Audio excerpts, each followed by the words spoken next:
आइए मेरे मित्र, अब चर्चा को आगे बढ़ाते हैं। एक सेकंड।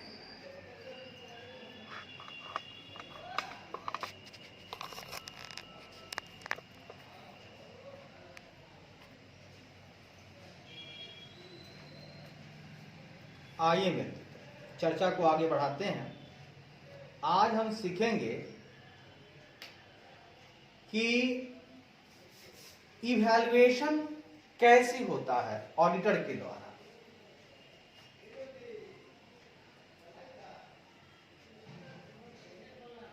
इवैल्यूएशंस बाय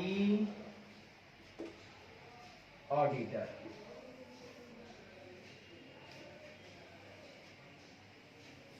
ठीक है, तो देखिएगा, एक सेकेंड।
कहता है कि ऑडिटर के द्वारा इवैल्यूएशन कैसे होता है।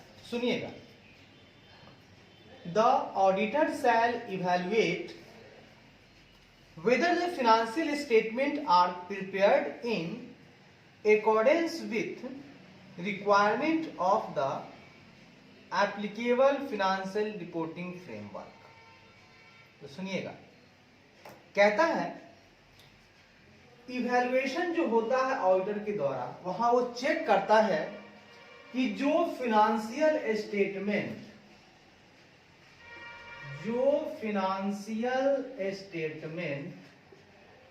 प्रिपेयर्ड किए गए हैं, किसके द्वारा? बाय मैनेजमेंट ने जो फिनेंशियल स्टेटमेंट प्रिपेयर्ड किया है, क्या वो प्रिपरेशन जो है accordance with requirement of the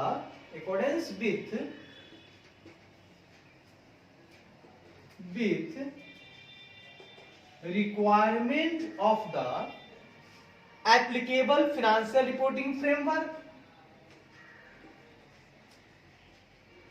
applicable financial reporting framework. मतलब कि जो फाइनेंशियल स्टेटमेंट प्रिपेयर्ड किया गया है मैनेजमेंट के द्वारा, क्या वो जो रिक्वायरमेंट है उसके हिसाब से है? किसकी रिक्वायरमेंट है? Applicable financial reporting framework. मतलब किसी भी चीज को तैयार करने के लिए एक फ्रेम होता है। जैसे मान लीजिए एक मूर्तिकार है, उसको मूर्ति बनाना है तो उसके लिए एक मूर्ति का फ्रेम चाहिए। उसी तरह से जो फाइनेंशियल स्टेटमेंट तैयार करता है, उसको तैयार करने के लिए भी उसको एक फ्रेम चाहिए, एक फ्रेमवर्क चाहिए, जो कि लिखा हुआ कहां है? फाइनेंशियल रिपोर्टिंग फ्रेमवर्क दिया हुआ है।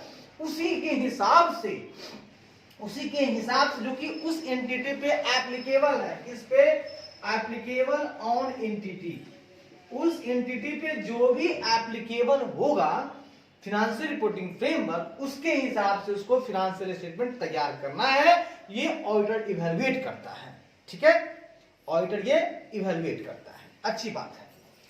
This evaluation shall include consideration of qualitative aspect of the entity's accounting practices,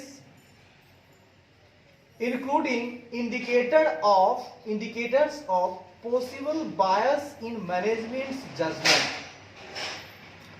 कहता है इस इवैल्यूएशन में जो और कुछ भी इंक्लूड होता है, इवैल्यूएशन तो एक तरह से ऐसे कर दिए, प्लस एक बात और भी हमको चेक करना है। क्या करना है? इवैल्यूएशन कहां गया साहब? इवैल्यूएशन शैल इंक्लूड, इसमें और भी बातें इंक्लूड होंगी। क्या इंक्लूड होंगी? Consideration of the qualitative aspect of entities accounting practices. क्या क्या होगा इसमें इंक्लूड? शैल आल्सो इंक्लूड, विचार करना है आपको, consideration of the qualitative aspect, the qualitative aspects, consideration of the qualitative aspects of the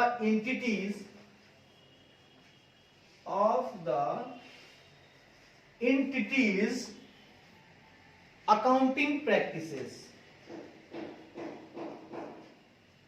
accounting practice. भैया आपने एप्लीकेबल फाइनेंशियल रिपोर्टिंग फ्रेमवर्क के हिसाब से तो बनाया, साथ ही साथ जो अकाउंटिंग प्रैक्टिसेस थी क्या उनको ध्यान में रखा? मतलब अकाउंटिंग करते समय कुछ प्रैक्टिसेस भी होती हैं, एक कुछ फ्रेमवर्क भी होता है। फ्रेमवर्क मानो तो शेड्यूल 3 के हिसाब से बनाना है, हाँ, उसके बाद एएस के हिसाब से काम करना है। ये सारी बातें फ्रेमवर्क में बताते हैं। अकाउंटिंग प्रैक्टिसेस भी कुछ ऐसे तत्व को ध्यान में रखते हुए बनाया जाता है। तो एंटिटी को अपने अकाउंटिंग प्रैक्टिसेस को ध्यान में रखते हुए फाइनेंशियल स्टेटमेंट तैयार करना है, जिसमें प्रैक्टिसेस में ध्यान देना है कि कोई बायसनेस नहीं हो मैनेजमेंट के जजमेंट में। कोई ये अकाउंटिंग प्रैक्टिस क्या इंडिकेट करेगा? ये इंडिकेटर्स होते हैं possible bias in management judgement, possible bias in management judgement, क्योंकि अकाउंटिंग प्रैक्टिसेस के अंतर्गत जजमेंट आता है, मैनेजमेंट का जजमेंट। तो ध्यान रखना है कि कोई बायसनेस नहीं होना चाहिए मैनेजमेंट के जजमेंट में, हाँ, तो उसके वो भी ये अकाउंटिंग प्रैक्टिसेस का इंडिकेटर्स ये है, और आपको ध्यान रखना है कि इसके हिसाब से काम होना चाहिए, कोई मैनेजमेंट अपने हिसाब से बदलाव ना लाए। तो यहां पे हमने दो चीजें सीखी कि भैया एप्लीकेबल फाइनेंशियल रिपोर्टिंग फ्रेमवर्क के हिसाब से काम होना चाहिए, और साथ ही साथ जो बायसनेस है मैनेजमेंट का वो नहीं रहना चाहिए, ये भी हमें ध्यान में रखना होगा। यहां भी हम इवैल्यूएशन करेंगे कि क्या कोई बायसनेस तो नहीं है मैनेजमेंट के जजमेंट के साथ। तो हमने इवैल्यूएशन में दो चीज को पढ़ा कि जब भी हम एज ए ऑडिटर देखेंगे तो देखेंगे कि जो फाइनेंशियल स्टेटमेंट तैयार हुए हैं क्या वो requirement of applicable financial reporting framework के हिसाब से हुए हैं, या दूसरी तरफ ये भी विचार करेंगे हम क्वालिटेटिव एस्पेक्ट देखेंगे एंटिटी के अकाउंटिंग प्रैक्टिसेस का कि भैया वहां वो ठीक ठाक काम कर रहा है ना। क्वालिटेटिव एस्पेक्ट में हम देखेंगे possible biasness in management judgement कि क्या कोई मैनेजमेंट के जजमेंट में कोई बायसनेस तो नहीं है। तो यहां भी इवैल्यूएशन हम लोग करेंगे। अब आइए quality aspects of entities accounting practices में क्या आता है, अब हम वो जानेंगे। बहुत अच्छी बात है। देखिए क्वालिटेटिव एस्पेक्ट्स क्या हैं, अब आगे बढ़ते हैं।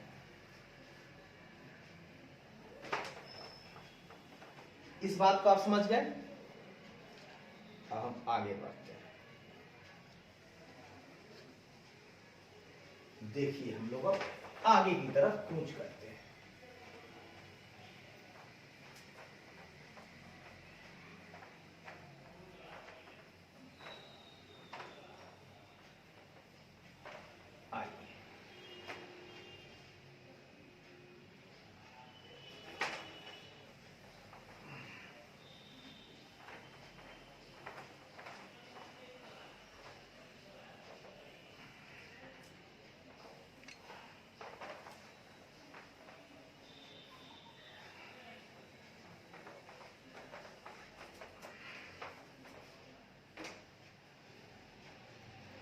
Qualitative aspects of the entities accounting practices, वो क्या है सो देखिए।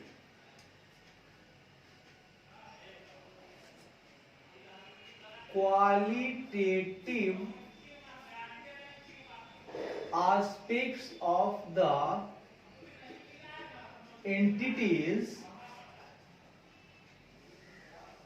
Accounting practices. क्या है क्वालिटेटिव एस्पेक्ट, चर्चा करें। देखिए इसमें एक बात हमने बताया, मैनेजमेंट का जजमेंट। देखिएगा, management make a number of judgement, बहुत सुंदर बात है। मैनेजमेंट क्या करता है, नंबर ऑफ जजमेंट लगाता है about the amounts and disclosure in the financial statement. बहुत बढ़िया बात है। हम क्वालिटेटिव एस्पेक्ट जो देखते हैं एंटिटीज के अकाउंटिंग प्रैक्टिसेस का, उसमें क्या चेक करते हैं कि भैया मैनेजमेंट जो है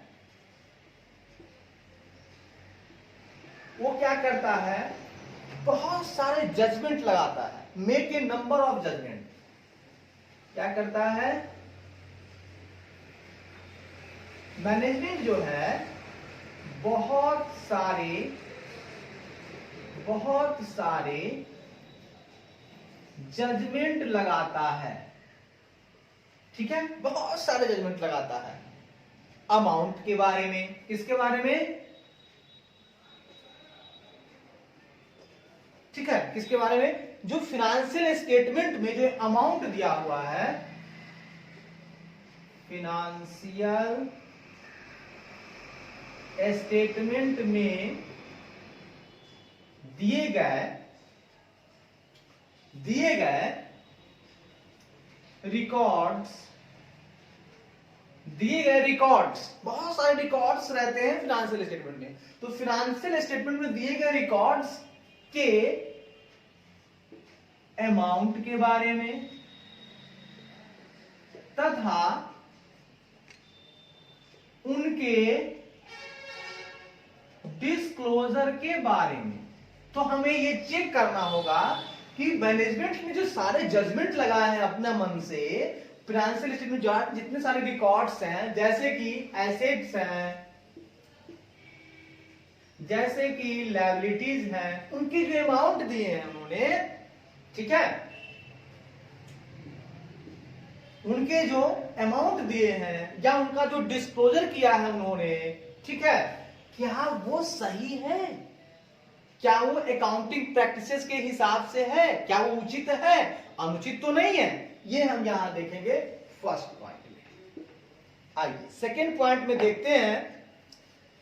ऐसे 260 रिवाइज्ड कंटेन्स मतलब उसमें रखता है, कंटेन करता है 260 discussion of the qualitative aspects of accounting practices. हमको यह भी इवैल्यूएशन करना होगा कि ऐसे 260 जो कि रिवाइज्ड है, जिसमें हम लोग बताते हैं, ठीक है, वहां हम लोग चेक करते हैं, हाँ, डिस्कशन करते हैं टीसीडब्ल्यूजी के साथ, है ना, क्या वो डिस्कशन, है ना, अकाउंटिंग प्रैक्टिसेस हमको बताता है डिस्कशन करो, तो क्या ऑडिटर ये सब डिस्कशन करता है, ठीक है, क्योंकि ऑडिटर को देखना है सब कुछ अकाउंटिंग प्रैक्टिसेस में।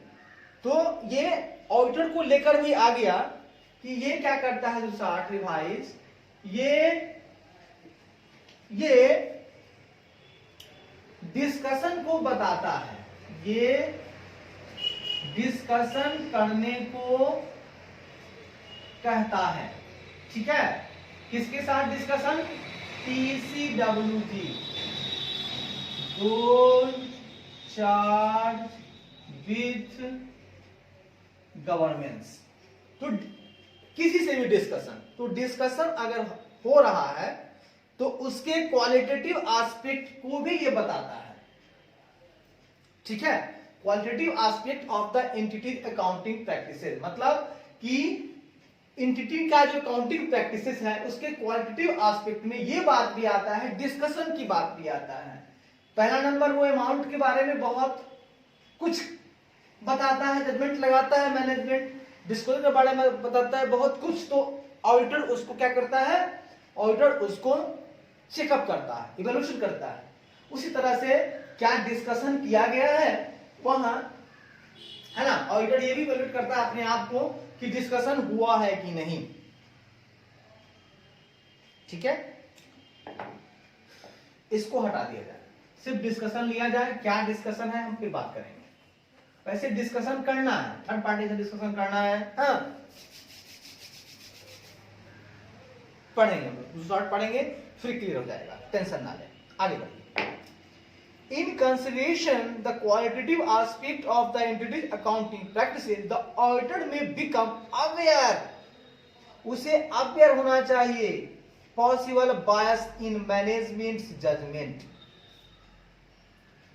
ये बात हमने पहले ही पढ़ा चुका हूं कि ऑडिटर को तीसरा नंबर में क्या होना होगा?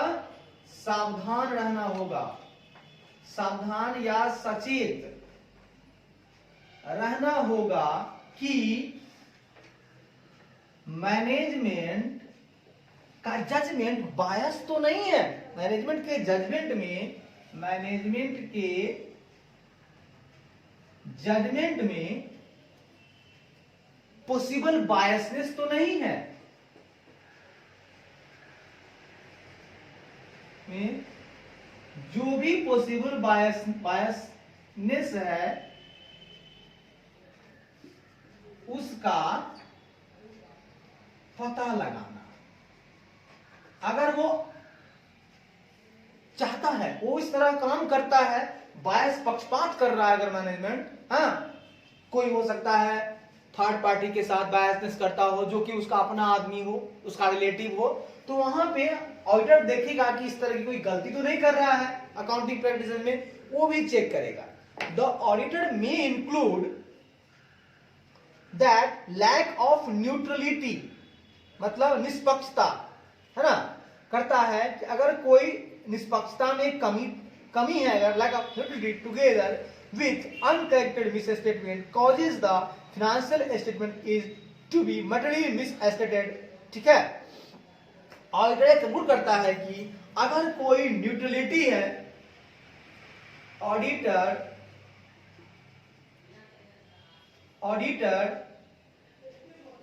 lack of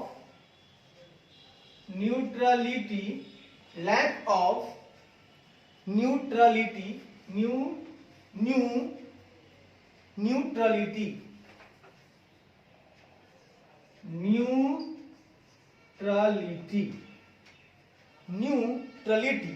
हाँ, वो लैक ऑफ न्यूट्रलिटी को भी देखता है, हाँ किसके साथ?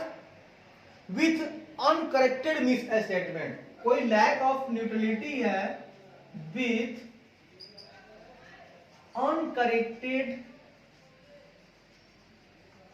मिस स्टेटमेंट, ऐसा मिस स्टेटमेंट जो करेक्ट नहीं किया गया है उसके साथ अगर कोई न्यूट्रलिटी मतलब निष्पक्षता में कमी है, हाँ कमी है, और वो कॉज क्या करता है? वो फाइनेंशियल स्टेटमेंट को मिस स्टेट कर देता है। हाँ, अगर लैक ऑफ न्यूट्रलिटी होगा, है ना, अनकरेक्टेड मिस स्टेटमेंट में, तो उससे क्या जन्म हो जाएगा? जन्म किसका हो जाएगा? कॉजेज, कारण, इसके कारण यह होगा कि इसके कारण यह होगा कि फिनेंशियल स्टेटमेंट मटेरियली मिसस्टेट हो जाएगा। फिनेंशियल स्टेटमेंट मटेरियली मिसस्टेटेड हो जाएगा डेफिनेटली। अगर अनकरेक्टेड मिसस्टेटमेंट है, करेक्ट किया नहीं गया है और उसमें न्यूट्रलिटी है, निष्पक्षता की कमी है। अगर निष्पक्षता की कमी है, न्यूट्रलिटी का अभाव है, तो इससे क्या होगा, फिनेंशियल स्टेटमेंट मटेरियली मिसस्टेटेड हो जाएगा। तो यहां पर भी हमको इवैल्यूएशन करना है। तो ऑडिटर दो तीन चीजें इवैल्यूएट करेगा। मैनेजमेंट बहुत सारे जजमेंट लगाता है फिनेंशियल स्टेटमेंट में दिए गए रिकॉर्ड के अमाउंट के हिसाब के बारे में, डिस्क्लोजर के बारे में, हमें वहां भी इवैल्यूएट करना है। ऐसे 260 के हिसाब से डिस्कशन करना है, तो वहां भी इवैल्यूएट करना है ऑडिटर में डिस्कशन हुआ है कि नहीं हुआ है। और तीसरा कि मैनेजमेंट उसको सावधान रहना होगा, सचेत रहना होगा कि मैनेजमेंट के जजमेंट में कोई भी पॉसिबल बायसनेस है तो उसका वो पता लगाएगा। और अगला पॉइंट, वो चेक करेगा कि कोई लैक ऑफ न्यूट्रलिटी तो नहीं है, अनकरेक्टेड मिसस्टेटमेंट जो हुआ है, सही नहीं किया गया है, लैक ऑफ न्यूट्रलिटी तो वहां नहीं है। हो सकता है लैक ऑफ न्यूट्रलिटी के कारण अनकरेक्टेड मिसस्टेटमेंट है, तो करेक्ट नहीं किया गया, छूट गया, गलती से छूट गया हुआ, तो इसके कारण हो सकता है कि फिनेंशियल स्टेटमेंट मटेरियल मिसस्टेटेड हो जाए। बिल्कुल सही बात है। अगर कोई चीज गलत रह गया है ना, उसको करेक्ट नहीं किया गया, तो उससे है ना क्या हो जाएगा, फिनेंशियल स्टेटमेंट मटेरियल मिस